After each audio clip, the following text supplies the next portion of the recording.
가장 위험하게 설교할 때가 언제냐면 가장 위험할 때가 설교할 때 틀이 없을 때가 가장 위험합니다. 감정은 위험한 거 아닙니다. 그리고 환경도 위험한 거 아닙니다. 무엇이 위험하냐면 틀이 없을 때가 위험합니다.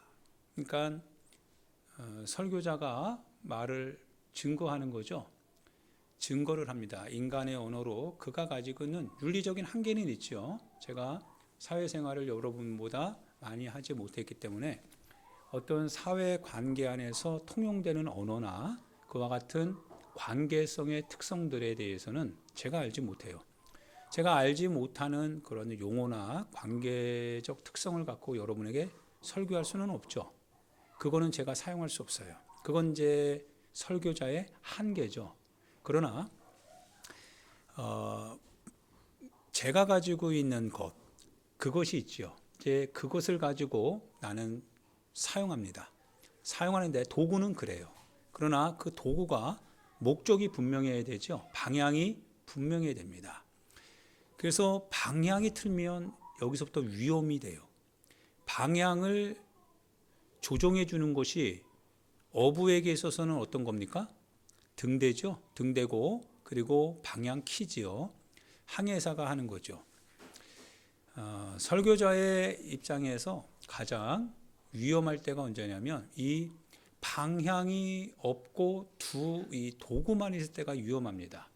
도구. 그러니까 웃기고 울리고 이렇게 할 수 있는 도구는 있는데 그런데 방향이 없다면 즉 그 웃기고 울리는 그 모든 하나의 어떤 환경을 담아낼 수 있는 이 방향의 틀이 없다면 그러면 자칫 재밌고 그리고 유쾌하고 그리고 때로는 이제 울기도 하고 그럴 수 있었어도 그러나 돌아서고 나면 하나님의 우리 가운데 하시는 그 같은 말씀이지요. 증거이지요. 그것이 내 심령 가운데 잊지 못하게 된다라는 사실입니다. 그냥 즐거운 하나의 토론에 들어왔던 거죠. 하나의 어떤 강연을 들었을 뿐입니다.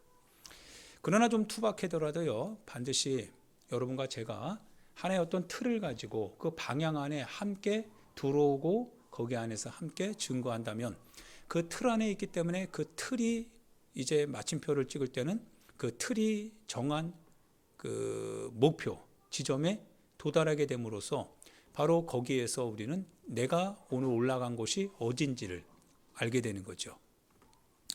설교자에게도 마찬가지입니다. 여러분도 마찬가지고요. 우리는 각자 이제 말하고 듣고 그러하지만 그러나 결국 여러분이 듣는 것과 그리고 제가 말하는 것은 항상 하나의 틀 안에 있어야 됩니다. 바로 그 틀이 무엇이죠? 그 틀이 오늘 우리가 읽을 수 있게 주님이 기록해 주신 성경이라고 하는 틀이죠. 영적인 일들은 실은 그것은 개인적인 체험으로 지나쳐가는 경우가 굉장히 많습니다. 그래서 교회는 항상 말씀이 없어서 말씀이 풍성해서 문제가 생긴 게 아니라 실은 신비적인 영적인 소리들이 많았을 때 교회가 항상 어려움에 빠졌어요. 그래서 이 교회는 항상 캐논이라고 하는 잣대를 만들어냈죠. 교회는 이 캐리그마, 캐논, 즉 오늘 우리의 신앙생활에 있어서의 잣대가 뭐냐, 우리는 무엇을 기준으로 신앙생활 해야 되느냐, 이거를 이제 종교 회의를 통해서 수천 년 동안에 그거를 이단과 싸워가면서 우리는 세웠습니다. 그 대표적인 것이 그리고 가장 우리의 신앙생활에 있어서 본이 될 수 있는 것, 절대적인 것, 그것이 바로 여러분이 지금 읽고 여러분이 암송하고 여러분의 삶에 적용하는 무엇이에요? 바로 바이블입니다. 성경입니다. 그래서 종교개혁자의 첫 번째 모토가 오직 성서만으로죠. 솔라 스크립출라입니다. 오직 성서만으로. 성소로 돌아가야 된다 이거예요. 그래서 교황청에서 직제제도 법제를 강조할 때, 교황의 신성무호소를 주장할 때도 종교개혁은 거기에 대해서 반기를 들었죠. 인간은 스스로 절대적으로 무호할 수 없다라는 거예요. 인간은 누구나 다 약할 수밖에 없다라는 거예요.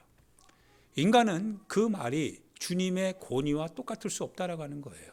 인간은 언제나 그 시대의 한계 속에서 윤리적인 한계든 감정적인 한계든 그의 삶의 자라온 배경 속에서의 환경의 한계든 한계에 갇혀서 있을 수밖에 없다는 겁니다. 그러나 그것이 절대적일 수 있는 것은 오직 그 도구를 통하여서 주님께서 스스로를 계시하실 때, 주님이 그 도구를 통해서 주님을 나타내기를 원하실 때 바로 거기에서 절대적인 진리가 선포된다라는 사실입니다. 오직 주님만이 절대적인 것이지 인간은 절대적이지 않다라고 하는 거죠. 이게 종교개혁입니다. 오늘 여러분과 제가 항상 교회생활, 신앙생활하면서 주의하는 게 이런 겁니다. 우리는 하나의 어떤 감정적인 측면에서 나를 좀 위로하고 나에게 좀 격려를 해주고 나를 좀 따뜻하게 해주는 거 굉장히 좋죠. 그러나 그것은 하나님의 말씀이 아니라 도구입니다. 그것은 하나의 담아내는 도구이지 그러나 담겨있는 내용은 될 수 없어요. 여러분이 그 내용을 가져야 되는 것은 그것이 여러분의 때로는 마음에 좀 불편하게 될 수도 있고 때로는 마음에 쑥 들어올 수도 있고 때로는 여러분에게 어떤 결단을 요구하기도 하고 여러분을 하여금 죄에 대한 심각성을 느끼게 해서 고통 가운데 있게 하든 그러나 바로 그 내용이 여러분을 향해서 이렇게 다가온다면 바로 그 내용을 여러분은 잡으셔야 된다는 사실입니다. 즉 그게 쉐마죠. 이스라엘아 들으라 이거예요. 너의 말이 아니라 하나님께서 말씀하신다 이거예요. 하나님이 말씀하시니 이스라엘아 들어라. 이스라엘아 들으라 이거예요. 들어야 될 말씀 그것이 곧 우리가 하나님의 말씀 성경이다라고 하는 사실입니다. 할렐루야. 그래서 목회자가 실은 가장 중요하게 여기는 것이 이렇습니다. 감정적으로 때로는 부부싸움 할 때도 있지요. 저도. 그러면 마음이 굉장히 어렵습니다. 어렵고 설교하기 전에 이 정리가 안 된 마음이다 보니까 굉장히 어렵습니다. 그런데 어려운 감정대로 얘기할 수는 없죠. 그러면 그 감정을 통제할 수 있는 오직 하나의 방법이 있습니다. 그게 바로 뭐예요? 내가 틀 안에 있으면 되는 겁니다. 감정도 틀 안에 있어야 됩니다. 내 이성적인 것도 틀 안에 들어와야 됩니다. 아무리 합리적이라고 할지라도 그것이 틀 안에 있어야 됩니다. 그게 바로 뭡니까? 성경입니다. 그래서 만약에 성경에서 벗어나는 것을 우리는 이단이라고 얘기합니다. 사입이라고 얘기해요. 그래서 이것을 이제 심판하게 되는 거죠.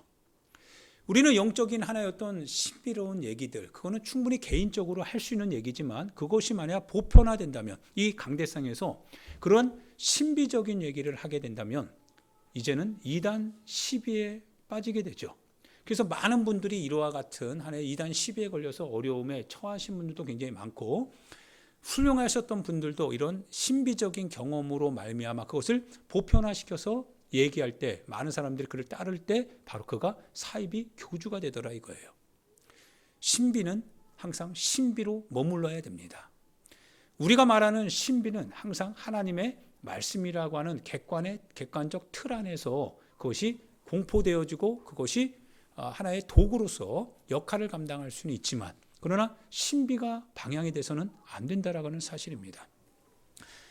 여러분과 제가 그래서 항상 우리가 겸허하게 겸손하게 하나님의 말씀 앞에 선다라고 하는 것은 내가 하나님의 말씀을 내 생각과 내 환경과 내 감정의 틀 안으로 하나님의 말씀을 내가 가진다는 것이 아니라 내 감정과 내 환경과 내 상황을 하나님의 말씀 안에 내가 들어가는 겁니다.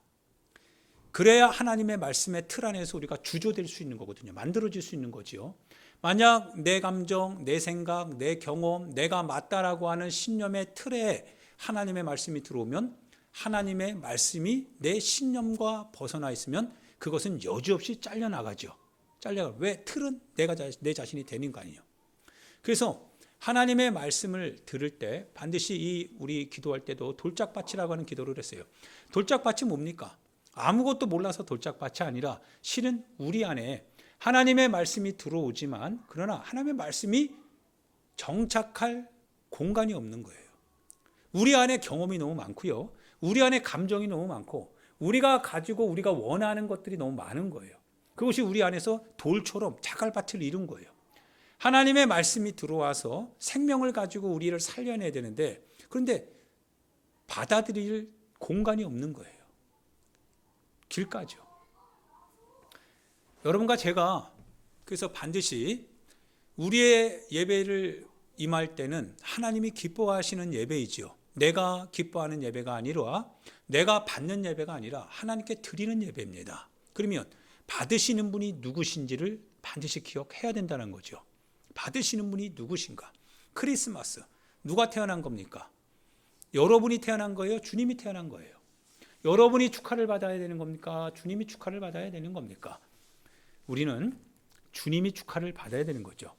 날 위하여 이 땅에 오신 하나님께 내가 영광을 드려야 되는 거죠. 우리가 내 자신의 영광을 취하면 안 됩니다. 그래서 크리스마스는 나를 위한 크리스마스가 실은 아니죠. 주님을 위한 크리스마스이어야 됩니다. 그래서 모든 행사나 모든 크리스마스를 준비하는 대림절의 이 기간은 실은 우리의 유희를 위한 기간이 아닙니다. 연말이라고 해서 우리가 들뜬 마음인데 실은 우리가 들뜨는 게 아니라 우리 하나님께서 기뻐하셔야 되는 거죠. 누구를 통해서예요? 우리 자신이 그분의 행하신 일을 기억하고 그분의 뜻에 우리 자신들이 고백을 통하여서 우리 하나님 앞에 대답할 때 그분은 그걸 원하시는 거거든요. 행하시는 것은 그분이 행하셨습니다. 다만 주님은 우리에게 요구하시는 것은 너희들이 십자가에 달려라가 아니라 십자가에 달리신 주님을 믿고 받아들이고 따르라고 하는 겁니다. 신앙으로 고백하라고 하는 거예요. 그분이 하신 일을 그 위대하심을 우리가 위대하십니다. 주님이 하신 일은 위대하십니다라고 할 때 주님이 하신 일에 대해서 우리가 그거를 칭찬하는 겁니다. 그걸 찬양하는 겁니다. 하나님 그걸 원하신다는 거예요. 하나님이 하신 것을 우리가 받아들이고 그분의 위대하심을 우리가 수용하고 긍정해 가는 것. 그게 신앙생활이지요. 사람들은 말합니다. 거기에 대해서 거절을 하죠. 왜 꼭 하나님이어만 되는가? 왜 꼭 하나님만 받아야 되냐라고 하는 거예요. 하나님이 하신 것에 대해서 우리도 같이 누리면 되지 않겠냐? 하나님이 하셨기 때문에 우리는 우리 자신이 하나님의 그 영광 모든 걸 돌리는 것 중요하지만 그러나 그 영광의 한 몫을 우리가 또 차지해야 되는 거 아니야? 그래서 때로는 우리가 하나의 어떤 하나님을 기념한다고 하면서 은근슬쩍 우리 마음에 우리 자신의 이름을 드러내려고 하는 경우가 굉장히 많습니다. 이런 크리스마스 대림절을 통하여서 이 기회를 통해서 내 육신의 소욕을 조금 더 확장시켜 보려고 하는 사람이 굉장히 많아요. 이런 계기를 통하여서 우리가 조금 더 연말 분위기를 내자라고 하면서 우리가 하나님의 연말인데 하나님의 것인데 우리 자신의 것으로 그것을 찬탈하는 경우가 굉장히 많다라고 하는 겁니다. 오해지요. 오해입니다. 사랑하는 여러분, 대림절 기간 여러분과 제가 하나님의 틀 안에서 머물고 그렇게 그 안에서 충분히 주님이 주신 그 우리를 위한 그분의 행동하심에 우리가 찬양하고 기뻐하고 감사를 드릴 수 있는 대림절 기간이 되기를 부탁드립니다. 하나님이 기뻐하시는 것이지요. 하나님이 기뻐하시는 겁니다. 여러분이 그분이 하신 일을 여러분의 삶의 현장에서 인정하고 그분께 영광을 돌리고 하나님이 하셨습니다. 하나님은 위대하십니다. 하나님은 위대하신 그 일을 나를 위해서 하셨습니다. 하나님 그 은혜를 내가 가졌습니다. 하나님 감사합니다. 하나님이 하셔서 감사합니다. 하나님이 이루셔서 고맙습니다. 하나님 홀로 영광을 받아 주옵소서. 우리가 이런 고백을 통해서 우리의 삶을 살아갈 때 그분이 기뻐하신다라는 것입니다. 그게 대림절입니다. 주님을 기다리는 거죠. 할렐루야. 이 기다림 속에 여러분들이 신앙생활을 할 수 있길 바랍니다. 그래서 설교자가 여러분과 제가 항상 이 틀에서 벗어날 때가 위험하다라고 하는 사실을 기억하고 가장 위험할 때는 이 틀에서 벗어나는 순간이다. 그러니까 판단을 하실 때 항상 하나님의 말씀의 틀에서 벗어나 있는지 아니면 하나님의 틀 안에서 조금 투박하더라도 그러나 항상 하나님의 틀 안에서 머물고 있는지 그걸 여러분이 판단해 주시면 됩니다. 그 이상 그 이하도 아닙니다. 내게 맞느냐 내게 안 맞느냐 그게 아닙니다. 주님의 틀이 오늘 나에게 지금 전달되고 있는가 그게 기준이 되어야 됩니다. 할렐루야. 이 사실을 여러분이 반드시 평생을 여러분이 기억하면서 신앙생활을 해야 됩니다. 자칫 비성서적으로 가게 되면 여러분이 마지막 공경에 빠질 수도 있죠. 왜 주님 우리를 모른다 하십니까? 라고 하는 게 바로 그 말입니다. 주님 모른다고 하시거든요. 주님 모른다고 하시거든요. 왜냐하면 틀에서 벗어났으니까요. 비성경적이니까요. 안 되는 겁니다. 감정, 내 경험, 내 지식, 내 삶의 환경 중요한 부분이 될 수는 있지만 그것이 목적이나 내용이 될 수는 없습니다. 이 모든 것들은 주님의 복음을 위한 단 도구로 역할을 잘 감당할 때 그 도구는 아름다운 도구가 될 수 있겠지요. 도구가 목적이 되면 그 도구는 나에게 악마적인 그런 도구로 전락하게 될 것입니다. 위험에 빠지지 마시고 항상 주님의 말씀의 틀 안에 머물기를 부탁드립니다. 할렐루야. 지난주 우리가 설교를 같이 여러분과 제가 듣고 전하면서요. 어떤 거를 여러분이 듣고 전했죠? 제가? 무엇이었죠? 기억이 잘 안 나는 경우도 많이 있죠. 그죠? 뭐였습니까? 가나의 혼인잔치 포도원 비유였죠. 포도 그 혼인 예식에서의. 그래서 꼭 여러분들이 그 한 번 듣고 그냥 가면 뭐 들었는지 잘 몰라요. 그리고 그러다가 여러분과 하나의 어떤 긴장 관계가 때로는 형성될 수 있어요. 왜냐하면 한 번 들으니까요. 그런데 여러 번 듣다 보면 그 듣는 그 말이 그 말 속에서 하나님의 틀을 여러분이 찾게 됩니다. 그러면 이게 쉐마구나.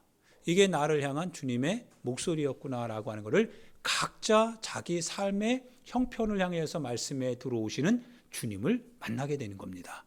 그래서 반드시 어떻게 하라고요? 들어야 한다라고 하는 사실입니다. 이렇게 얘기해도 안 들을 분은 없겠죠. 그래서 다음 주도 한번 더 물어보겠습니다. 여러분들이 꼭 하나님의 말씀을 듣고 그 말씀을 반드시 기억하셔서 여러 번 들으시고 틀 속에서 여러분 자신이 하나님의 품 안으로 들어가는 그것을 경험하시길 부탁드립니다.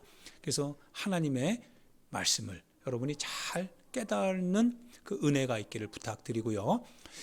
오늘 대림절 첫 번째 주간으로서 여러분이 기다리는 분은 누구신가 라고 하는 거죠. 우리가 기다리는 분은 예수 그리스도라고 하는 분이십니다. 예수님은 인간의 모습이죠. 예수라고 하면 뭐예요? 지저스, 예수아 이렇게 표현하죠. 그래서 예수라고 하면 바로 그는 연약한 한 청년이지요. 요셉의 아들이고요. 나사렛에서 자라났던 한 소년이었고요. 그리고 베들레헴에서 한 마곡간에서 태어난 한 아기 예수였죠. 예수는 항상 어땠습니까? 그도 우리와 똑같아서 배고프시고 굶주리시고 피곤하시고 갈증을 느끼시는 분이시죠. 살이 찢김을 당할 때 고통을 느끼시는 분이시고 그가 역시 찢김을 당하면 피가 없는 분이 아니라 피가 흘리시는 분이죠. 가시면류관을 쓰니까 가시면류관을 통하여서 나오는 피가 얼굴 뒤범벅이 되더라 이거죠. 그는 살로 구성됐기 때문에 채찍에 쇳덩어리가 박혀있는 그 채찍으로 그의 몸을 파고들 때 그때 살점이 떨어져 나가는 분이시죠. 그가 40kg 정도 되는 그 십자가 나무 틀을 메고 갈 때 그 예수라고 하는 분이 그거를 감당할 수 있는 근육이 없죠. 이미 몸은 다 만신창이가 됐으니까요.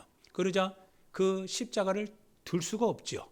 들 수가 없으니까 구레네에서 예루살렘으로 순례했던 한 구레네 시몬이라고 하는 사람이 대신 그 십자가를 지고 갈 수밖에 없지요. 그분이 바로 예수님이십니다. 그분은 우리와 똑같은 연약한 육신의 몸을 입고 이 땅 가운데 오신 분이시죠. 그분이 목수의 아들이었죠. 목수의 아들로서 그의 형제 자매들이 많이 있죠. 그의 아버지는 아마 일찍 여인 것 같고, 그리고 어머니를 홀로 모시고 있었던 아들이지요. 맏아들입니다. 그는 배운 거는 없습니다. 배우질 못했던 것은 실은 목수라고 하는 직업이 굉장히 열악한 직업이기 때문에 그렇습니다. 그 당시로 말하면 그래요. 공부할 수 있는 그 같은 위치, 포지션에 있는 직업은 아닙니다. 그 예수님이 그러는 가운데 자라나면서 그 키가, 그 지혜가 자라가면서 사람과 하나님께 귀여움, 즉 귀하게 여김을 받았더라, 이 얘기를 하죠. 어느 날 나이가 약 12살쯤 되었을까요? 이스라엘의 선생이라고 하는 랍비들의 모임 속에서 그가 랍비들에게 질문도 하고 대답도 하는데, 그 대답하고 질문하는 것이 신묘막측할 정도더라 이거예요. 굉장히 신통방통한 거죠. 대단하다라고 할 만큼 아마 두각을 드러냈던 친구였습니다. 어린아이였던 거죠. 그러나 여전히 고향 사람의 눈에 비추어 보는 예수는 단지 예수일 뿐이었죠. 그게 바로 우리가 기다리는 이 땅에 오신 예수님이십니다. 그런데 그분이요, 십자가에 죽으시고 그리고 나서 그분이 부활하십니다. 부활하시기 전까지는요, 그분이 무엇인지 몰랐습니다. 그는 살아생전에 선지자인 줄만 알았어요. 그래서 그가 하는 모든 말씀에는 권세가 있습니다. 권세라고 하는 것은 우리가 말하는 이런 권세가 아니라 영적인 권세입니다. 그래서 그분이 말씀하시면 귀신들도 벌벌 떨고 풍랑 있는 파도조차도 복종하고 따르더라 이거죠. 죽은 자를 살려내고요, 병든 자를 고치시고 많은 사람들이 이와 같은 소식, 이적의 같은 상징들에 대한 소식들을 들으니까 많은 사람들이 예수님께 귀의하더라 이거죠. 하물며 출교당할 것을 알면서도 주님 앞에 나오는 사람들이 많더라 이거죠. 그분의 신적인 권능이 있었던 거죠. 성령이 예수님과 함께 하시더라 이거죠.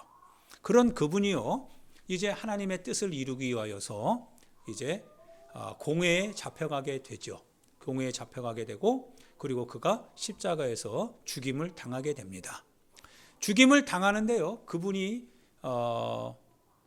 마지막 이 평상시 3년의 공생애를 통하여서 제자들과 함께하면서 항상 하셨던 말씀 그대로 남은 이제 죽기 전 일주일 정도의 시간 속에서 하나님 앞에서 자신의 사명이 무엇인지에 대해서 이제 신랄하게 얘기하더라 이거죠.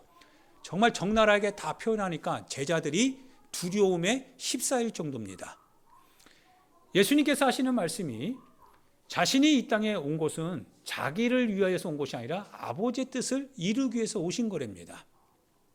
나는 섬김을 받으러 온 것이 아니라 도리어 섬기려 오셨답니다. 그리고 자기가 이 땅에 온 것은 우리는 살기 위해서 이 땅을 살아가는 것 같은데, 그분은 나는 너희들을 위해서 죽기 위해서 왔답니다. 제물이 되기 위해서 왔다는 거예요. 도대체 그 제물이 되어서 왔다라고 하는 그 근거가 어디 있습니까? 라고 했더니 하나님께서 구약을 통해서 우리에게 알려주신 그 예언, 그 예언의 성취의 마지막으로서 자기가 왔다라고 하는 거예요. 그래서 성경은 이제 완성된다라고 하는 겁니다. 구약의 모든 예언들이 이제 나를 통하여서 완성될 거라고 하는 사실이에요. 모세가 광야에서 뱀을 든 것 같이 인자도 들려야 할 건데, 들릴 때 내가 너희를 다 아버지께로 이끌어 가겠답니다. 그것이 바로 예수님께서 마지막 순간에 제자들에게 하셨던 말씀들이지요. 그런 예수님의 말씀들을 제자들이 이해할 리 없지요. 왜냐하면 제자들의 생각은 항상 이 현실의 한계에 묶여 있거든요. 이러한 얘기들은 실은 죽음 이후의 얘기들은 아무도 실은 그거에 대해서 얘기는 많이 들었지만 실제로 그것은 현실 속에서 이루어질 수 있는, 경험할 수 있는 내용들이 아니기 때문에 그 이야기는 그냥 먼 이야기에 불과할 따름입니다. 다만 지금 내가 쫓고 섬기는 예수님이, 스승님이 죽임을 당한다면 더불어 엮여서 고통당하게 될, 환난이 밀어닥치게 될 우리 자신들도 어떡하냐 이거죠. 현실의 걱정이 앞섰기 때문에 제자들은 어떻게 보면 두려움에 휩싸이지 아니할 수 없는 거죠. 교회가 마찬가지겠지요. 교회가 소위 말하면 세상으로부터 교회, 예수 그리스도라고 하는 분이 박해의 목표가 된다면 박해를 받아야 될 것 같은 이유가 예수 그리스도라고 하는 이름 하에 교회 안에 이제 적용된다면 교회를 구성하는 여러분과 내 자신이 이제 다가올 박해에 대하여서 무언가 두려움을 느끼지 않을 수 없죠. 교회가 고통을 당할 때, 예수님이 고통을 당할 때 실은 그 제자들은 그 예수님 그 교회 안에 속했기 때문에 함께 고통을 당해야 된다라는 두려움이 오겠죠. 그래서 결국 어떻게 합니까? 그 두려움이 막상 닥치게 될 때 그들이 고백했던 신앙은 다 온데간데였고 그 현실의 고통 속에서 다들 어떻게 했어요? 뿔뿔이 흩어졌죠. 다 뿔뿔이 흩어졌습니다. 결국에는 사람이 예수 그리스도 안에 있는 듯 하지만 얻게 될 때는 결국에는 다 떠나간다라고 하는 사실입니다. 흩어진다라고 하는 사실이에요. 그러나 예수님께서 다시 오시죠. 다시 오시는 예수님이 우리 안에 들어오실 때 내가 너희와 항상 함께 있을 것이다 라고 하시면서 내가 아버지께로부터 너희에게 보낼 보혜사 그가 너희에게 와서 내가 가지고 있는 모든 것을 너희에게 알릴 것이다 라고 하는 거죠. 내가 그를 너희에게 보낸다라고 하는 거죠. 그분이 곧 하나님이신 거죠. 그분이 우리 가운데 오시니까 드디어 우리가 주님에게서 떨어지지 않더라 이거죠. 우리가 주님 밖에서 주님을 볼 때는 우리가 주님을 우리의 주님입니다라고 선언하고 그리고 고백하고 그리고 호언장담했지만 그러나 막상 그 주님이 내게서 떨어져 나갈 때 나도 주님을 모른다고 하더라 이거죠. 그러나 그 주님이 내 안에 들어오고 내가 주님 안에 거하니까 주님이 고통을 당하는데 나도 고통 가운데 있더라 이거죠. 누가 뭐라고 해도 누가 하라 하지 말라고 한 것도 아닌데도 주님이 고통을 당하니 나도 고통 가운데 있더라 이거죠. 교회가 아파하면 같이 아파하고 교회가 하나님의 뜻을 성취해서 희생을 할 때 나도 같이 그 안에서 희생하여 하나님의 복음의 한 역할을 감당하고 하나님의 나라가 다가와서 그 나라 앞에서 교회가 준비할 때 나도 그 교회 안에서 함께 준비해 나가더라 이거죠. 누가 뭐라고 한 것도 아닙니다. 내가 그분 안에 있고 그분이 내 안에 계시니까 그렇게 되더라 이거죠. 할렐루야. 이게 신앙의 산 경험들이죠. 이것이 있을 때 여러분이 주님의 증거자가 되게 됩니다. 그것이 사도행전에 있는 말씀이죠. 사도행전의 말씀입니다. 헬라인의 어떤 무리가 예수님을 찾으러 왔어요. 예수님을 찾으러 왔습니다. 예수님께 너희 스승 어디 있느냐? 빌립에게 말합니다. 아마 빌립이 헬라 말을 잘 알아듣고 헬라 사람들과의 하나의 교류가 좀 있었던 것 같아요. 빌립은 어느 정도 지식이 있죠. 빌립은 어느 정도 지식이 있어요. 그래서 빌립이 베드로의 형제 안드레에게 말합니다. 베드로의 형제 안드레에게 말하고 그래서 빌립과 안드레가 예수님께 다가갑니다. 예수님께 다가가서 예수님께 여쭤봅니다. 예수님, 헬라 사람들이 예수님을 찾습니다. 예수님이 직감적으로 알아요. 아마 영감일 것 같아요. 직감적으로 헬라인들이 자기를 찾는 것을 딱 감지할 때 복음은 유대인으로부터 시작했지만 그러나 복음은 이제 헬라인에게 확장되어 가야 되거든요. 헬라인이 예수님을 찾는다라고 하는 것은 복음이 이제 어떻게 되어야 된다는 거예요? 확장되어야 된다는 거죠. 복음을 필요로 하는 저 이방의 땅으로 확장되어져 나가야 된다라고 하는 거예요. 그러면 복음이 완성이 돼야 되잖아요. 그 완성은 바로 예수님이 하나님의 보내신 목적을 이룰 때입니다. 그 보내신 목적을 이루는 바로 그 순간이 예수라고 하는 한 청년의 가장 절박한 상황이지요. 가장 고통스러운 상황이지요. 예수라고 하는 한 청년이 감당하기에는 너무나 어려운 가장 절박한 순간입니다.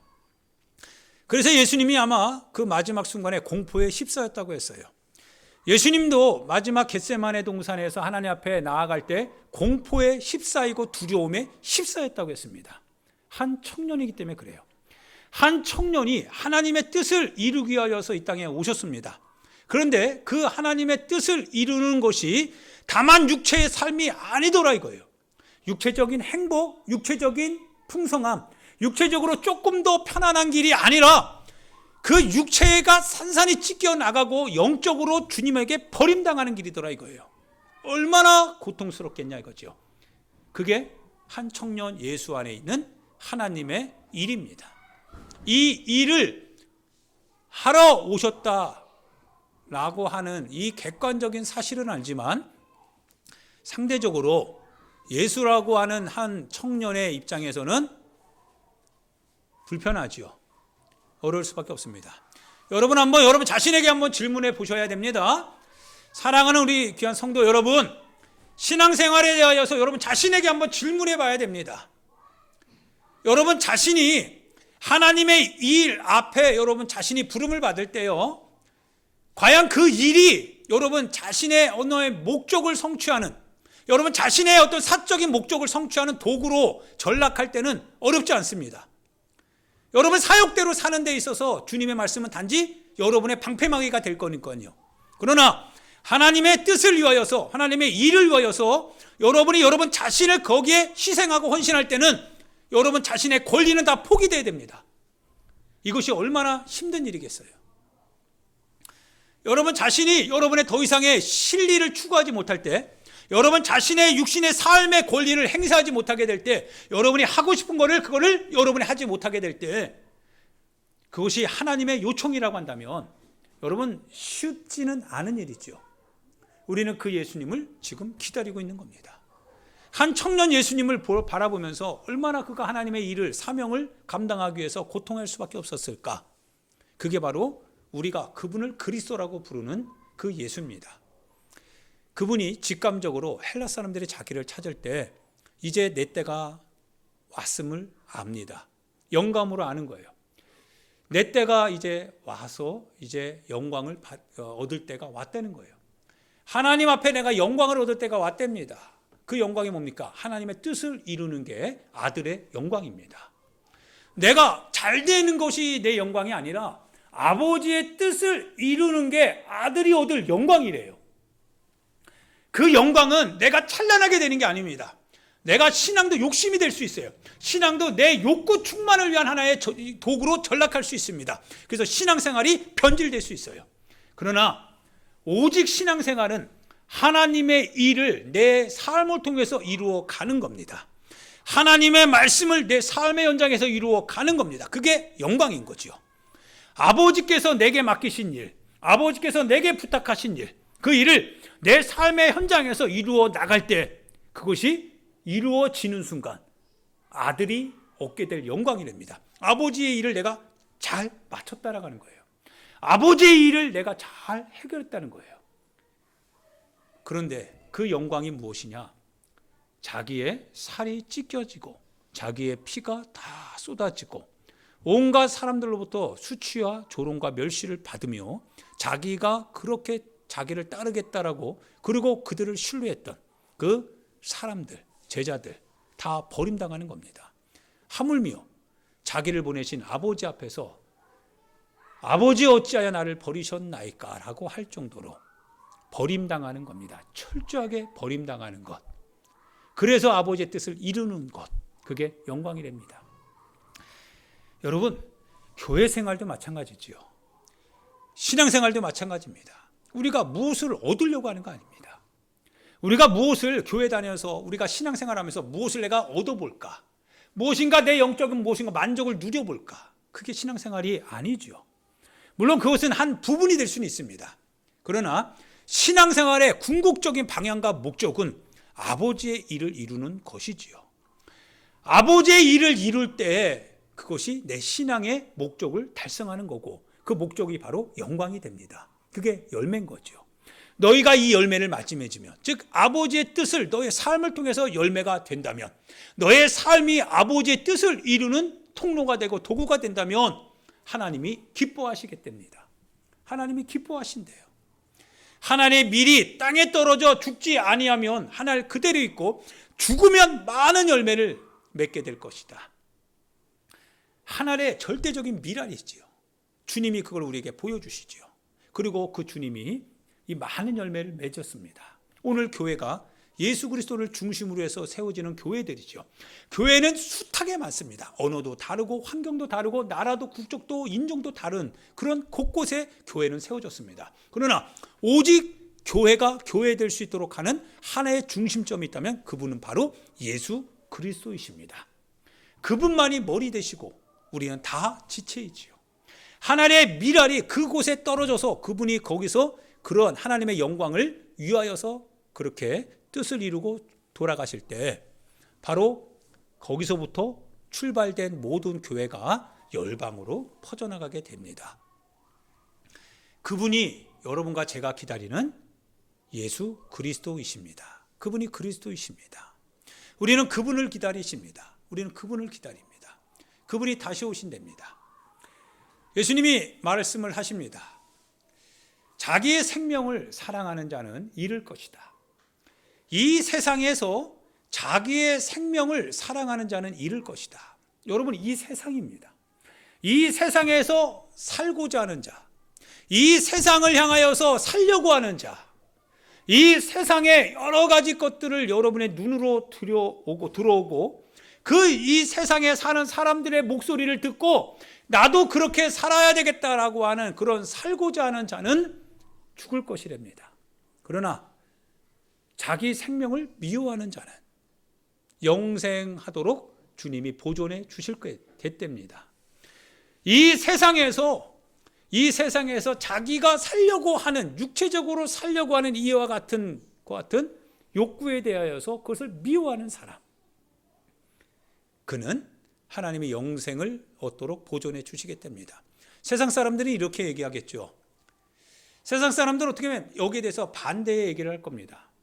당신의 육체적인 삶을 누리는 것이 그게 은혜입니다. 그게 평안이고 그게 자유고 하나님의 기쁨 아니겠습니까? 예, 맞습니다. 그러나 그것이 그것 자체를 위한 것이라고 한다면 그거는 정욕적인 충만에 불과합니다. 여러분이 누려서, 그래서 그 누림을 통하여서 하나님께 더 감사하고 하나님께 더 나아가고 그것을 통하여서 다른 이웃과 함께 더불어 나누며 살아갈 수 있다면 은혜가 됩니다. 그런데 대부분의 사람들이요, 그것을 누릴 때는 자기 자신만 생각해요. 자기 자신의 영역 안에서만 머물려고 합니다. 희생하지 않는다고 하는 거죠. 그것은 더 이상 하나님의 주시는 축복의 산물들이 될 수 없죠.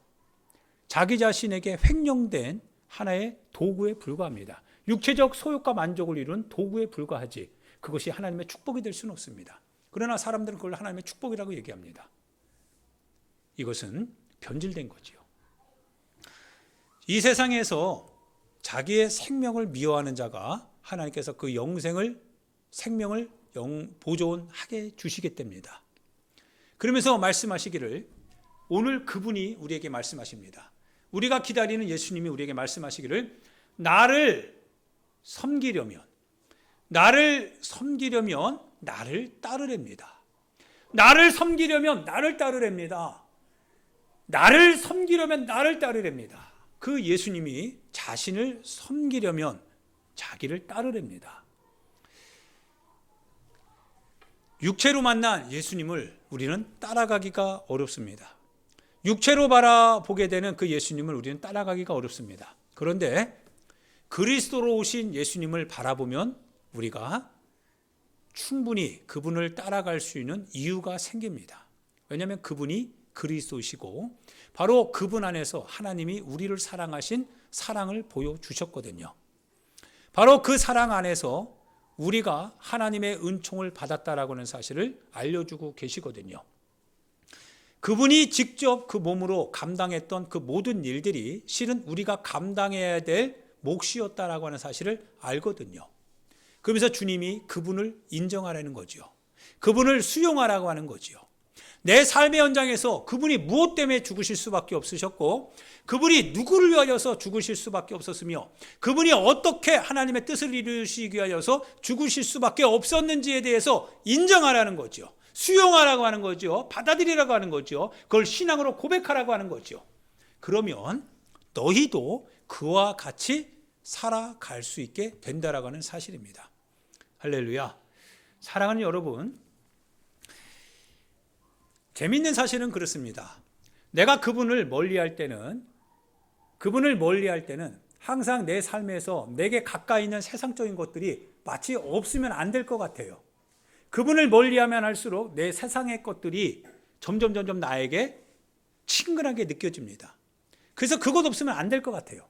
그런데 어느 순간에 그분을 내가 가까이 합니다. 내가 그분을 가까이 하니까 가까이 하면 할수록 내 주변에서 나를 지금까지 잡고 있었던 이런 것들, 이것 때문에 내가 주님을 섬기지 못했는데 그 주님을 내가 가까이 하면 할수록 이상하게도 내 주변에 있는 것들에 대하여서 내가 마음이 분리되더라고요. 떨어져 나가더라고요. 이거 없어도 살겠다. 이렇게 하지 않아도 괜찮겠다. 굳이 이렇게 안 해도 큰 문제가 되지 않겠다. 이런 마음이 내 안에 들어오더라 이거죠. 그런데 주님을 멀리하면 할수록 이거 없으면 안 돼. 이렇게만 해야 돼. 난 이렇게만 살아야 돼. 그러면서 계속 내 마음이 강팍해지는데 주님을 가까이 하니까, 그러니까 주님을 따를 수 있는 그런 가능성이 열리더라 이거죠. 할렐루야. 그래서 주님을 내가 섬기기를 원합니다 라고 할 때 주님을 섬기고 싶죠. 그 예수 그리스도가 가신 그 길 속에서 우리를 찾아오신 그 하나님을 섬기고 싶죠. 네, 여러분과 제가 그분을 섬깁니다. 우리의 인생, 우리의 삶을 통해서 섬깁니다. 그러면 주님을 따르랍니다. 예, 주님을 따라야 됩니다. 주님을 따르기로 결정합니다. 주님을 따르겠습니다. 주님 따르겠습니다.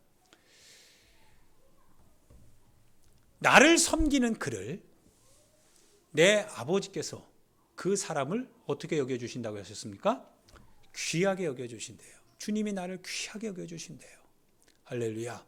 그분이 나를 귀하게 여겨주신대요. 아버지의 뜻대로, 아버지의 말씀을 따라서 그분의 영광을 위하여서 살아가고자 하는 하나님의 백성을 하나님께서 귀하게 여겨주신답니다. 할렐루야. 할렐루야. 예수님이 우리 가운데 오셔서 영광, 아들의 영광이 뭐냐? 아들의 영광이 뭐냐? 아버지의 뜻을 이루는 것이 아들의 영광입니다. 아버지여 영광을 받으시옵소서 라고 하니까 하늘에서 천둥과 같은 소리가 울려 퍼졌다고 합니다. 아들아, 내가 이미 영광을 받았다. 내가 이미 영광을 받았답니다. 그리고 너로 말미암아 앞으로 또 영광을 받게 될 것이다 라고 하는 사실입니다. 그 안에는 아들의 철저한 버리심이 있어요. 예수라고 하는 분이 철저하게 버려지는 그 현장에서 그가 그거를 감당해낼 때 아버지는 영광을 받게 된다는 거예요. 그 아들을 보는 많은 사람들이 또 다른 미랄이 되어서 많이 이삭을 맺게 된다는 하는 사실입니다.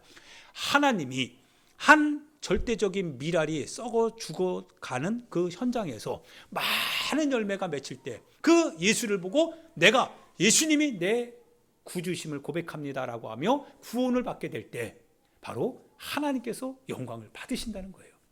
여러분과 내가 예수님을 믿는 것이 곧 아버지의 영광이라고 하는 거예요.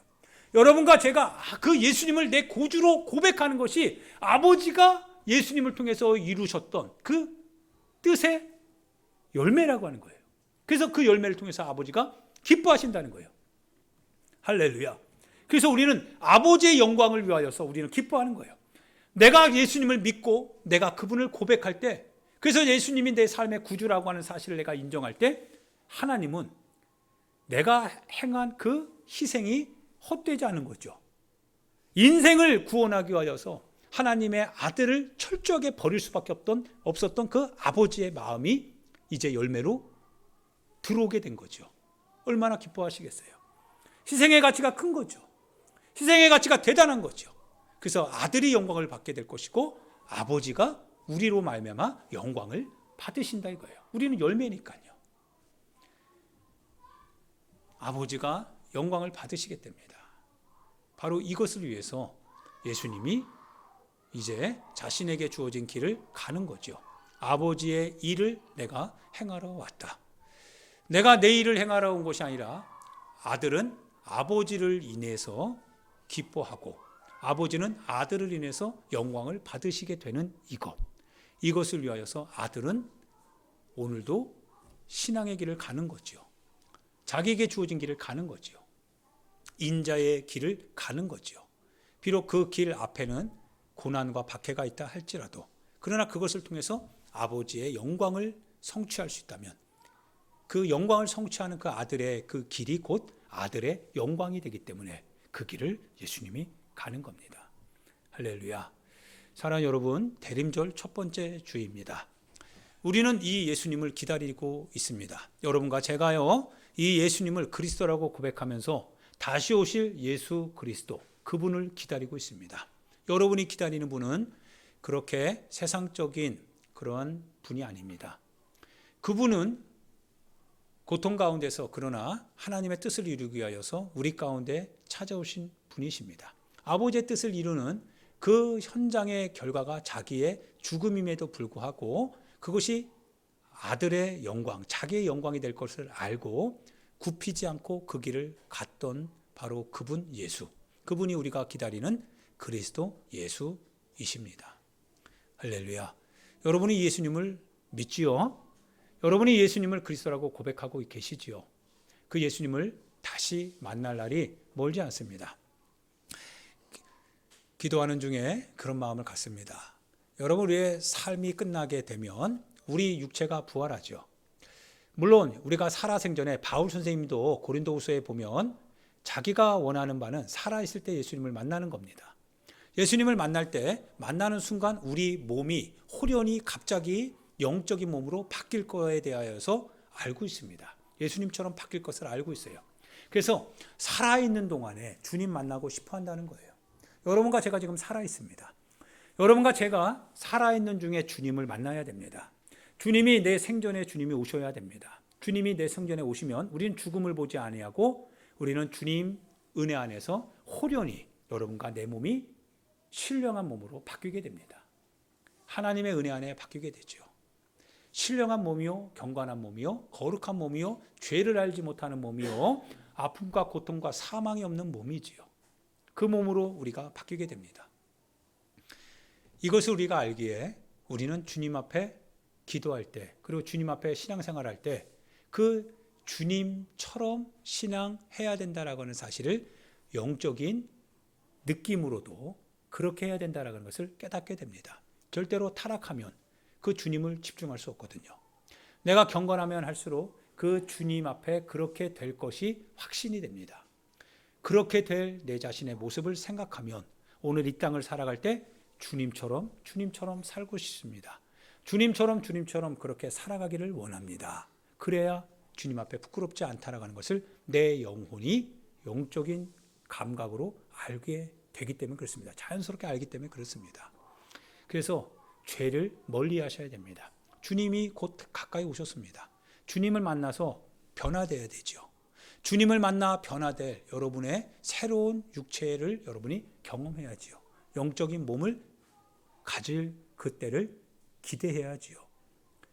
죄를 멀리 하시고 하나님의 뜻 가운데서 하나님 앞에서 잘 준비된 여러분 자신이 되길 바랍니다. 하나님의 일이 그 일을 성취하는 것이 여러분의 사명이요 여러분의 영광이 될 것이라는 사실을 믿고 주님을 늘 언제나 여러분의 삶의 현장에서 고백하고 받아들이고 주님께 영광을 드리고 주님께 찬송을 드리고 주님의 이름을 높이고 그러면서 여러분의 삶을 주님이 받으시는 그런 삶의 현장으로 만들어갈 수 있기를 예수님의 이름으로 축원드립니다. 이 시간 우리 같이 하나님 앞에 기도합니다. 사랑하는 여러분, 이전 것은 지나갔으니 보라 새 것이 되었습니다. 누구든지 예수 그리스도 안에 있으면 새로운 피조물입니다. 이전 것은 지나갔습니다. 여러분이 예수님 안에 거하는 그 순간에 모든 것은 다 주님 안에서 잊혀집니다. 예수 그리스도의 피가 모든 걸 속하게 됩니다. 그리고 새로운 피조물입니다. 이제 어떻게 살 것인가가 중요합니다. 주님 안에서 내가 어떻게 살 것인가? 과거를 계속 연계해서 계속적으로 과거에 내가 밀착되어져서 과거에서 벗어나지 못한 채로 살 것인지 아니면 새로운 피조물로서 새롭게 변화된 그와 같은 주님의 자녀로서 새로운 주님의 길을 살 것인지, 여러분 이제 여러분 자신에게 달려 있습니다. 여러분의 결단이 필요합니다. 여러분 주님을 가까이 하시면 새로운 일이 일어나게 됩니다. 주님을 가까이 하시면 주님이 여러분을 귀하게 여겨주시고, 귀하게 여겨주시는 만큼 여러분의 삶에서는 새로운 일들이, 바로 주님이 받으실 만한 일들이 일어나게 됩니다. 결단이 요청됩니다. 여러분 계속적으로 과거에 매일 겁니까? 아니면 새롭게 시작할 겁니까? 주님의 은혜 가운데서 결단하시고 주님 새롭게 되어지기를 원합니다. 주님 안에 주님이 허락하신 일 속에서 내 기쁨이 되기를 원하고, 그것이 주님의 뜻을 이루는 것이 내 영광이 되는 것을 내가 확신하며 살아가기를 원합니다. 역사하여 달라고요. 결단하는 나에게 용기와 힘을 달라고요. 주여 한번